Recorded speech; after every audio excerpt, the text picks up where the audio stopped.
Labas vakaras, mėly Šiaulių televizijos žiūrovai. Laida Gydomės Šiaulių ligoninėje vėl šį vakarą jūsų ekranuose. Šį kartą kalbėsime apie ginekologinės, onkologinės ligas.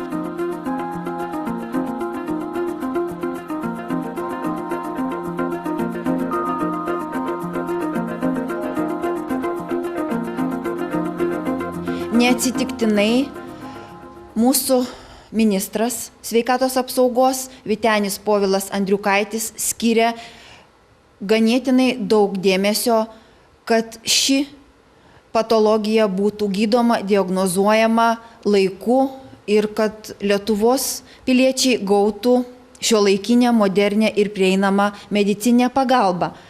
Taigi, kas daroma Šiaulių ligoninėje šia linkme? Na, turbūt absoliučiai kalbant apie onkologiją, apie tas problemas, apie pačią tą ligą, turbūt ne tik tai Lietuvoje, bet ir visam pasaulyje, Europoje yra, kaip nebūtų gaila, bet nėra turbūt to šeimos, kur nebūtų tekę susidurti su šita klastinga liga. Ir turbūt dėl to ir Lietuvos Respublikos vyriausybė, ir Seimo sveikatos komitetas, ir ministras turbūt kreipia ypatingą dėmesį kaip į prioritetinę sveikatos priežiūros paslaugų sritį, onkologiją ir konkrečiai kalbant apie Šiaulių miesto, apie Šiaulių regiono gyventojų, pacientų aptarnavimą, tai iš tikrųjų Šiaulių Respublikinės ligoninės onkologijos klinika yra vienas iš 5 centrų teikiantis tiek ambulatorinę specializuotą pagalbą, tiek stacionarinę pagalbą saugusiems ir vaikams sergantiem onkologinėmis ligomis. Na, mūsų ligoninėje onkologijos klinika yra šiuo metu iš tikrųjų sulaukusi ypatingo dėmesio. Nesenai joje vyko respublikinio lygio konferencija apie naujausias plaučių vėžio diagnostikos ir gydymo tendencijas. Ir taip pat, kaip ir jūs paminėjote, lankėsi ir sveikatos apsaugos ministras Vytenis Povilas Andriukaitis, kuriam, kiek supratau, įspūdį padarė sudarytos klinikoje normalios sąlygos dirbti, teikti paslaugas, moderniausią medicinos įrangą. Ir iš tikrųjų turbūt ligoninės administracija pasidžiaugti ir parodyti garbingiems svečiam tikrai turime ką. Yra atnaujinta klinikos išorė, modernizuota medicinos įranga ir čia be abejo šitoje situacijoje žymiai geriau gali jaustis pacientas, kai palatoje yra jauku, nešalta, kai aplinka yra, kur gali žmogus išeiti, pailsėti, atitrūkti nuo savo negalios, nuo savo ligos. Na, kaip minėjau, onkologijos klinikoje 2012-2013 metais buvo įgyvendinamas energijos naudojimo efektyvumo didinimo projektas. Tam buvo skirta apie 4 milijonai litų pinigų ir ligoninė šitą projektą įgyvendino. Iš tikrųjų yra pakeisti langai, apšiltintos sienos, sutvarkyti stogai ir įrengta komfortabili sistema, tai yra ventiliacinės apšildymo sistemos su pačiom šiuolaikiškiausiomis technologijomis. Na, buvęs pastatas, kur prisimena mūsų tiek šiauliečiai, tiek Šiaulių regionų žmonės, buvo pritaikytas darželis, tai yra 40 metų, kai ten yra ligoninė. Ir jį reikėjo iš tikrųjų turbūt ir dėl energijos suvartojimo, ir dėl komforto sąlygų sudarimo, renovuoti, sutvarkyti ir tą, ką mes šiandien ir padarėm. Ir šiandien aš manau, kad tikrai onkologijos klinika niekuo nesiskiria nuo Vilniaus onkologijos instituto, nuo Kauno klinikų. Be abejo, vien pastatas, turbūt vien palatos žmogaus negydo, yra reikalingi ir žmogiškiai ištekliai, taip pat ir medicininė įranga. Tai iš tikrųjų vėlgi vyksta kaip ir antrasis ES struktūrinių fondų finansuojamas projektas, kurios dėka į onkologijos kliniką atkeliauja naujas, pats moderniausias turbūt linijinis greitintuvas, ir tam yra skirtos didžiulės investicijos, apie 15 milijonų litų. Tai yra pačiai technologijai, buvusio linijinio greitintuvo atnaujinimui, modernizavimui ir be abejo tai yra labai sudėtingos technologijos ir skiriama apie 2 milijonai litų patalpų rekonstrukcijai ir statybom. Na, šitie darbai jau yra pradėti, yra atliekami projektavimo darbai ir manom, kad iki 2015 metų pabaigos šitą projektą pilnai įgyvendinsime ir žmonės gaus pagalbą pilnai, be pertraukų, kas būdavo, kada ligoninėje buvo tik tai vienas linijinis greitintuvas.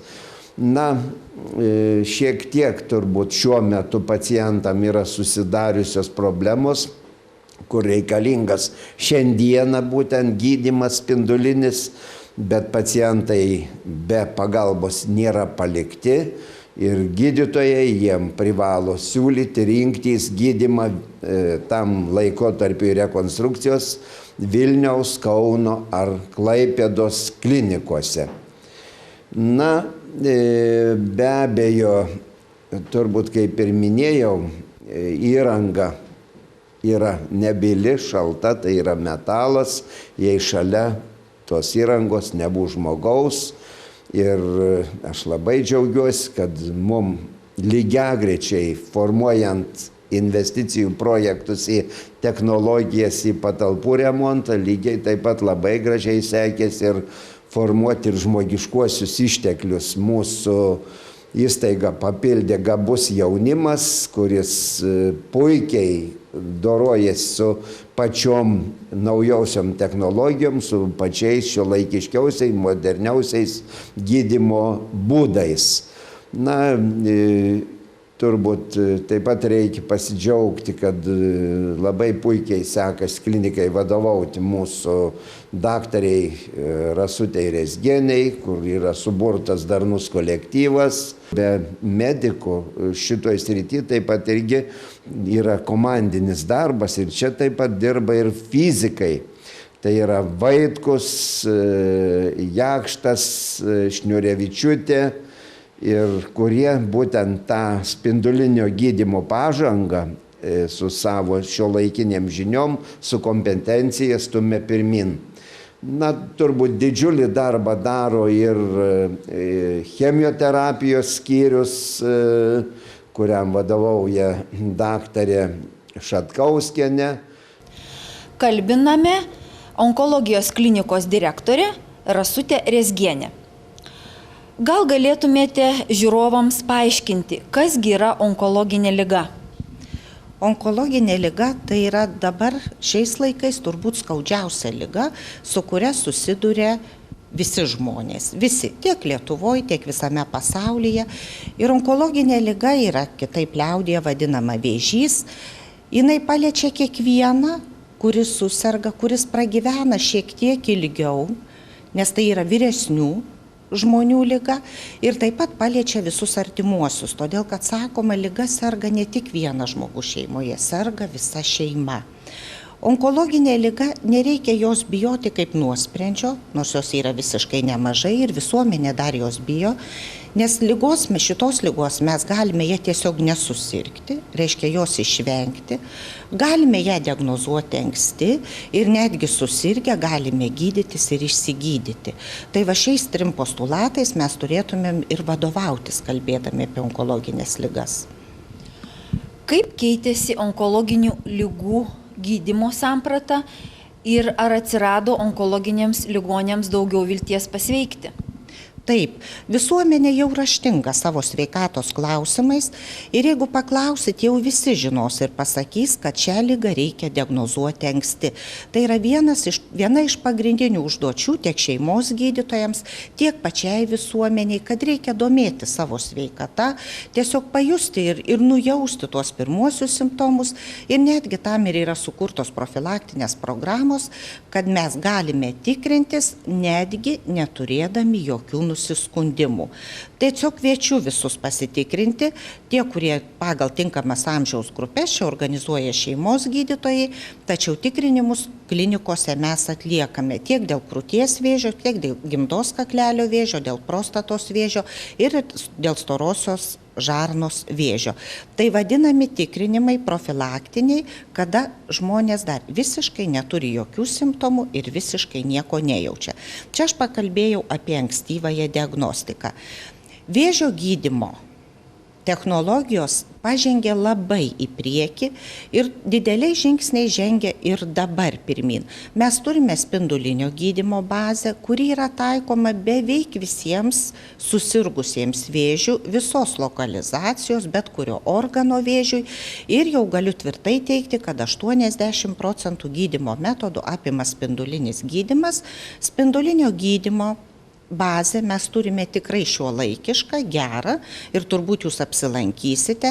Mes turime išorinio spinduliavimo technologijas, vadinamą linijiniu greitintuvu, kuris yra pakankamai naujas, gal net sakykim visiškai naujas, gautas iš ES lėšų ir šiais metais jau ruošiamės įsigyti antrąjį linijinį greitintuvą tam, kad būtų prieinamumas šiai paslaugai geresnis ir kad mes neturėtume trikdžių, tai yra sustojimų švietinime dėl techninės linijinio greitintuvo priežiūros.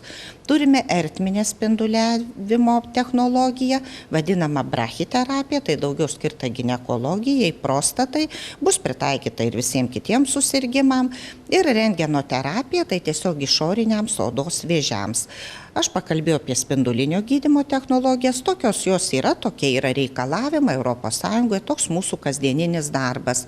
Chemoterapija tai antrasis vėžio gydymo metodas. Turime onkologijos klinikoje chemoterapijos skyrių ir chemoterapija yra taikoma labai plačiai ir visais galimais šiuo metu chemoterapiniais preparatais. Klinika atsinaujino iš tiesų. Tai labai smagu, tai džiugu akiai. Ta, ką mes matome išorėje, apšiltintos sienos, pakeisti langai, tačiau renovuota ir visa šildymo ir vėdinimo sistema. Ta, ką mes jau galime pajusti viduj. Tapo šilčiau, tapo grynesnis oras ir dabar jūs šiek tiek girdite ūžimą, tai mūsų ventiliacinė sistema dabar kaip tik tai veikia ir visada geresnės sąlygos tiesiog pakelia nuotaiką ir dirbti, ir gydyti smagiau, ir dirbti smagiau.